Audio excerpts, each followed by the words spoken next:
July 1st, 1999. The world is buzzing about the new millennium. The dot-com bubble is peaking. But in Japan, a quiet revolution was starting to take place. A revolution that would change the landscape of global finance in ways no one could have predicted. She made what she says is millions of dollars trading currencies in homes across the country. A group of ordinary housewives began to venture into a world ruled by Wall Street tycoons. We call them the Mrs. Watanabe. But who exactly is Mrs. Watanabe? Well, she doesn't really exist. Not as a single person, at least. In Japan, Mrs. Watanabe is like John Doe, representing the average Japanese housewife. Women are in charge of household finances in Japanese society, so they notice the low growth of their savings in Japanese banks. Looking for better options, they started to explore beyond Japan. Their search led them to the fast-paced world of foreign exchange or forex trading. Over 1 million of these women began speculating, shook the global financial markets from their kitchen tables. Forever imagine if we could go back in time to the late 1980s. Japan's economy was booming. Its economy was so strong it was second only to the colossal United States. This was especially true in real estate. Prices were sky high. But as the saying goes, what goes up must come down. When the 1990s rolled in, Japan's economic bubble popped, wiping out trillions of yen in wealth almost overnight. This is known as Japan's lost decade. In an effort to get the economy back on track, the Bank of Japan decided to lower interest rates. Interest rates are the price you pay to borrow money. When they're high, people save. When they're low, it's cheaper to borrow, encouraging spending. But even with these low rates, the economy was struggling. Regular people weren't getting returns. It was during these tough times that something unexpected started to happen. In Tokyo, a surprising force was on the rise: Mrs. Watanabe. Mrs. Watanabe doesn't exist as a single person. It's the everyday Japanese housewife. Women are in charge of household finances in Japanese society, so they notice the low growth of their savings in Japanese banks. Looking for better options, they started to explore beyond Japan. Their search led them to the fast-paced world of foreign exchange. Forex trading. Over 1 million of these women began speculating to increase family savings. But little did they know what would happen next. Now imagine you're a Japanese housewife. You've got money to invest. But looking around, there are no attractive options at home. Leaving money in savings feels like letting it gather dust. This is where Mrs. Watanabe found herself. Her savings were growing too slowly, so she decided to do something innovative. Why not borrow money here in Japan where it's cheap, then lend it out where I can get high interest? This idea is what we call the carry trade. You borrow money in a currency with a low interest rate, like the yen. Then use that money to invest in a currency with a high interest rate, like the Australian dollar. You get to pocket the difference of the interest. Imagine living in a country where fruits are currency. For every 100 apples you deposit, they give you 1 extra. But then you spot that the Orange City Bank gives out 5 extra oranges annually for every 100 oranges deposited. So you decide to swap your apples for oranges, pocketing those extra oranges each year. So she borrowed Japanese yen at low interest and changed them into a currency where the interest was high, so she could earn more. The difference in interest rates was her profit. And just like that, Mrs. Watanabe found herself at the center of a financial revolution, right from her kitchen table. This marked the birth of the Mrs. Watanabe carry trade phenomenon. A savvy financial maneuver that would soon attract global attention. Mrs. Watanabe has been living the good life with the money from the carry trade. And this wasn't just a few people. The word spread. Soon after, thousands of Mrs. Watanabe across Japan were doing the same thing. The carry trade was the hottest ticket in town. According to the Financial Times, more than half of Japanese household assets are cash. This is unusually high compared to Americans and Europeans. But there's no such thing as zero-risk profits, just like the highest swing in the playground can give you the best ride. In 1998, a storm hit the global financial market, a storm called the Russian financial crisis. Russia defaulted on its debts and created a massive earthquake for the entire global financial system. Remember the carry trade? Well, here's the downside of it. If the yen's value rises against the currency Mrs. Watanabe has put her money into, repaying the borrowed yen would lead to losses. And to the chagrin of Mrs. Watanabe, that's precisely what happened. When the Russian financial crisis hit, investors got scared. They rushed to pull their money out of risky investments and put it in safer places. One of those safer places was the Japanese yen. As more and more people bought yen, its value went up. Her winning lottery ticket turned into a ticking time bomb. As the yen surged in value, it was more expensive for her to repay what she had borrowed. The Russian crisis turned the tables. She suddenly was in the eye of the storm. Her plans for healthy returns were swept away by the unexpected surge. The gap between interest rates shrank.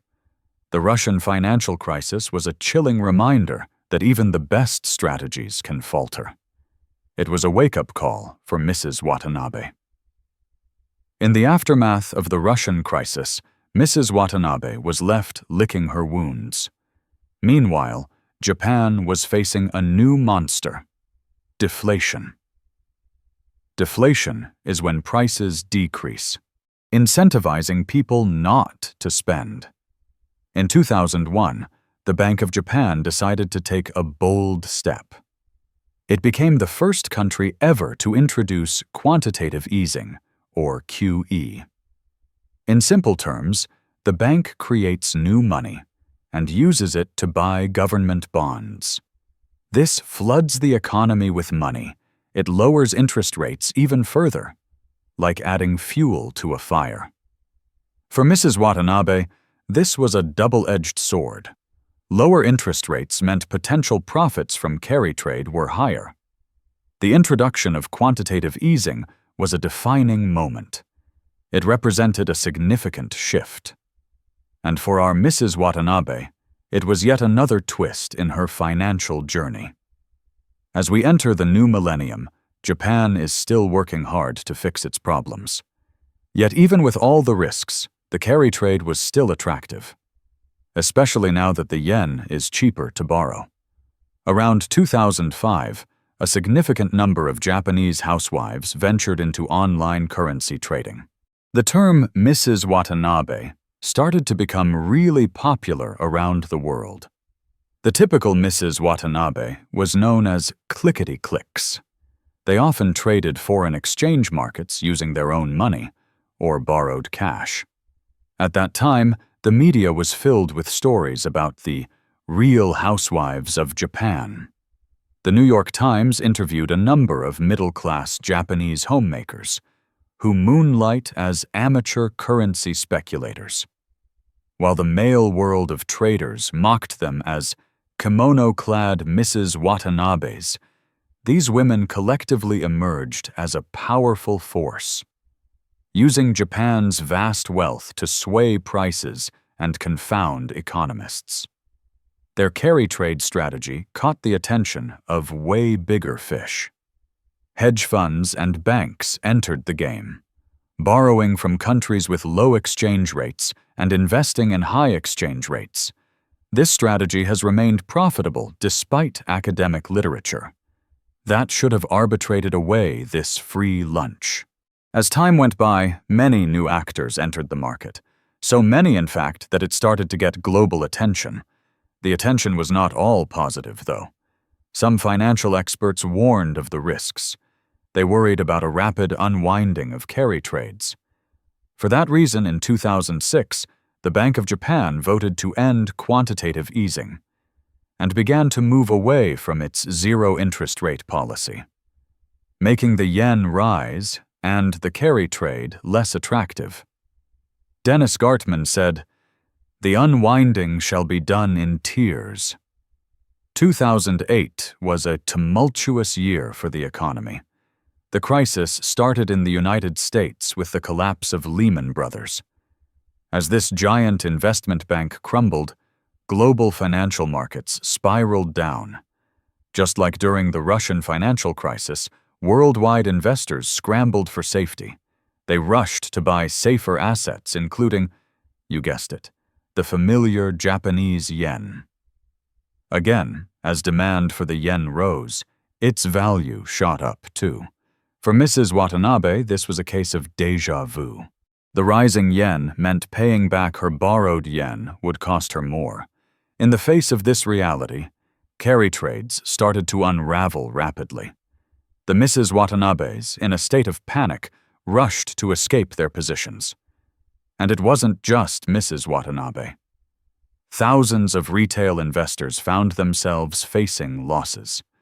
The magic money-making machine had turned into a nightmare. Many amateur traders suffered huge and sudden losses. One woman interviewed by The Times lost nearly $100,000, her family's entire savings, in just 1 week. The 2008 global financial crisis was a brutal wake-up call. Initially, Abenomics seemed successful.